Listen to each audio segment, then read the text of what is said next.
Hi. So this time I wanted to take a few minutes and talk to you about short sales. We get a lot of questions from people that are interested in trying to do a short sale on their home. And I wanted to kind of give people a reality check as far as what actually happens with most short sales. Now, my experience with short sales are my experience. They're not what happens with every short sale, but I've dealt with a lot of properties. I've worked on a lot of short sales, so I'm pretty familiar with the process. And I can't imagine for the number of properties that I worked on with short sales that there's this other side that has a really, good experience with short sales compared to what I've had. So what I've seen typically happen with a lot of short sales is that a seller will try to put their house, they'll talk to their bank and say that they're, behind on their payment, or they want to sell their house and they owe more than the house is worth. And the bank will naturally suggest that they do a short sale. Makes a lot of sense. Try to sell the house at a lower number, and then we'll agree to it, and then you'll get the house sold.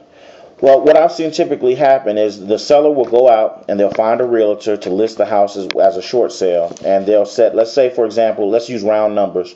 They owe $100,000 on the house, and the house is worth $75,000 or $80,000 in this market.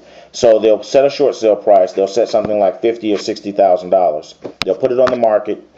Now, while they're going through this, if they're in foreclosure or if they're not making payments, the bank won't actually stop any of the foreclosure proceedings just because you're working on a short sale.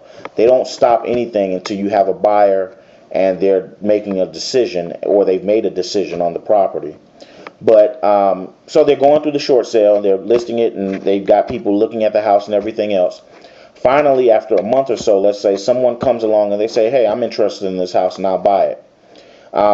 Let's say that person, for the sake of argument, which is not always the norm, but let's say they have excellent credit, they have a great down payment, they have everything in line that they need to buy this house, and they love the house.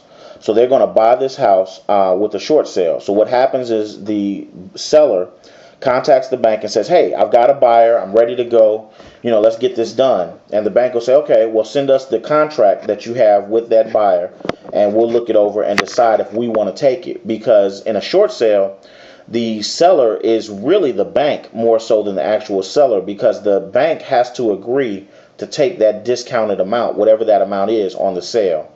So they'll start in, for the sake of argument, let's say they start in January. They submit the paperwork to the bank. They start the process. The bank starts their process in January, and they're waiting for an answer to come back. So January goes and comes. The bank asks for financials from the seller, asks for a bunch of stuff to make sure that the seller can't really afford the house. They get all of that information, assuming that you gave that stuff the first week. They wait, and they don't have an answer after three or 4 weeks. And the buyer is saying, okay, I'm ready, what's going on? And they say, well, I'm waiting on the bank. And so they wait another 3 or 4 weeks, and they call the bank is still saying, it's in underwriting, but we don't have an answer yet, so just wait, it'll take a little while longer. Banks typically tell you that it takes at least 45 days to accept a short sale. So then that second month passes. The buyer is still getting antsy because they're like, okay, what's going on? And the seller's saying, it's not me, it's the bank. And so they call the bank again. Now we're in March, and the bank is saying, well, we haven't gotten an answer yet. We should have one in a couple of days. So the seller tells the person, you'll have it in a couple of days. They go through all of that, and then the bank finally comes with an answer, and their answer is, that offer is too low. We want $10,000 more. Now at that point, the buyer of the property is pissed because they had to wait 3 months. They thought they were buying this house, and the bank didn't even agree to it. They wanted $10,000 more, so they've got to go to their bank and try to get their bank to give them $10,000 more in the loan, or they've got to get approved for an additional $10,000. Or let's say, again, for argument's sake, that they don't have to get approval. Let's say they're already approved for more than the amount. If the seller says, okay, we'll take that amount, then they have to go back to the bank, and the bank has to agree to it, and then the bank has to cut paperwork. And once they cut paperwork, then the buyer has a deadline of when they have to buy the property. If the buyer's bank takes any more time than that deadline, usually it's a 30-day deadline. If the buyer's bank takes any more time to close than that 30 days, then the entire deal is put in jeopardy, because the bank basically has to reapprove a purchase at that same number. And I've seen it so many times where you'll miss that 30-day mark and the bank will not approve that same number that they agreed to previously. And so usually by this time, the buyer gets completely frustrated with the process and they move on and they go find another house. And so they just say, I don't have time for this, and I'm tired of wasting my time, and they go find another house. Meanwhile, the seller is left holding the bag, and they say, okay, well, the bank approved the old purchase price, so I'll try to get somebody new to buy it at that price that the bank wanted.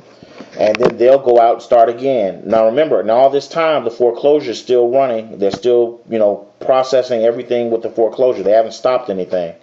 They'll go out and try to find a new buyer. That might take another month, and then the process starts all over again with them resubmitting with that new buyer's information. Hopefully the bank will approve it.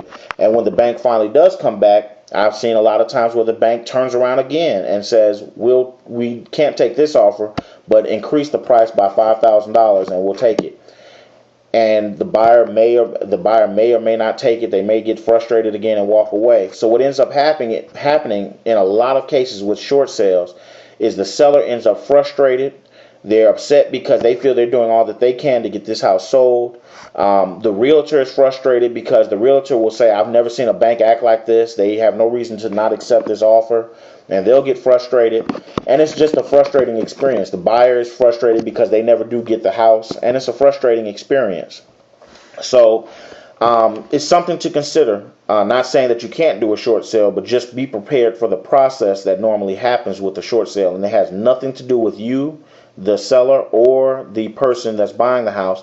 Is strictly because the banks are overwhelmed with these short sale offers and they don't want to get screwed, or they don't want to feel that they're getting screwed. So they're not going to just accept an offer just because somebody makes an offer. They're going to be very thorough and try to get the best deal they can on a property.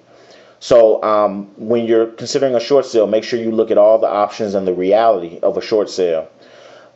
If you're looking for other options besides a short sale, or if you've tried a short sale and now you're just frustrated with it, come check out our website at www.sellonterms.com. We can show you what we can do to buy your property, and we almost always buy the property with our programs.